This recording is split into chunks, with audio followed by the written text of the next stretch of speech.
Le député.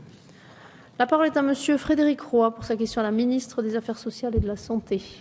Madame la Présidente, merci. Madame la Ministre, ma question concerne les conditions de mise en œuvre de la politique sanitaire territoriale, notamment dans les contrats locaux de santé en milieu rural.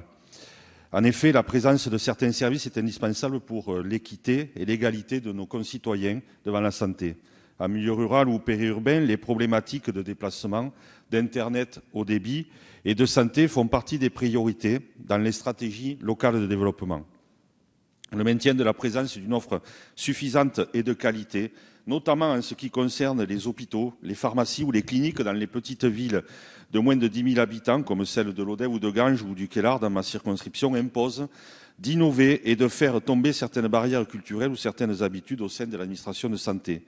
Certains critères, en effet, d'évaluation financière me paraissent parfois inadaptés, voire trop cloisonnés. Ils amènent à commettre parfois des erreurs en omettant une analyse globale des coûts réels qui peut déboucher à faire de mauvaises économies d'un côté et créer de facto des frais déplacés de l'autre.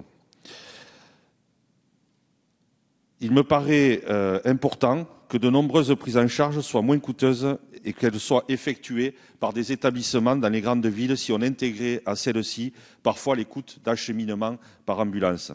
De plus, les moyens offerts par la télémédecine ou l'imagerie médicale à distance permettent d'optimiser la qualité des soins.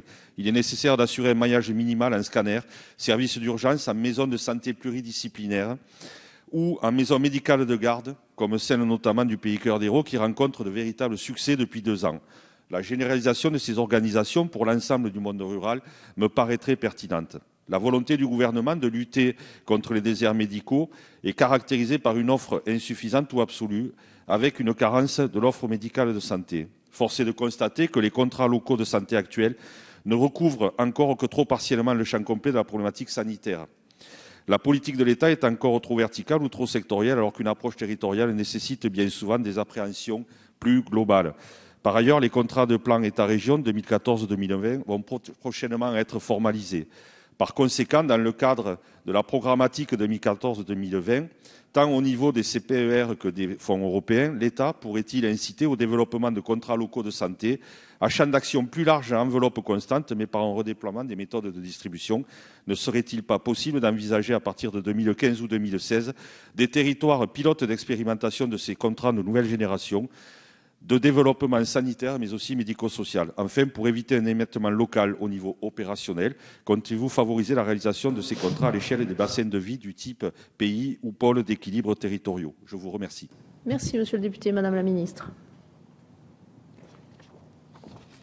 Monsieur le député, d'abord, je vous renouvelle les excuses de Madame Touraine qui, comme elle a pu l'exprimer dans le cadre de la stratégie nationale de santé, souhaite redire son attachement à l'offre de soins de proximité et à l'équilibre de nos territoires dans le respect des singularités.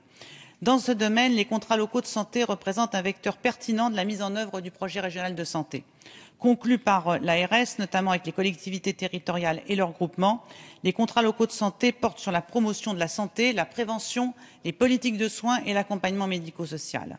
Les contrats locaux de santé constituent un instrument de contractualisation souple et novateur et un levier à la main des agences régionales de santé pour la territorialisation de leur stratégie régionale, dans le cadre d'un partenariat équilibré avec les collectivités.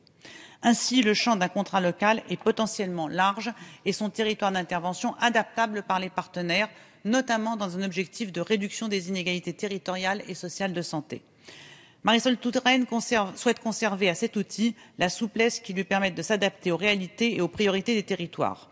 En milieu rural, le territoire de l'intercommunalité est souvent celui qui est pertinent pour engager des partenariats dans le domaine de la santé au sens le plus large entre l'État et les collectivités.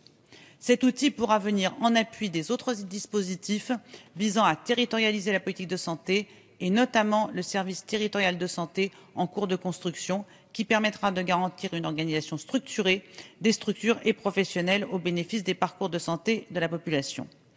Certes, ces outils ou dispositifs devront trouver leur cohérence et leur complémentarité en termes de maille territoriale, de champ d'intervention ou d'association des partenaires pertinents au niveau local.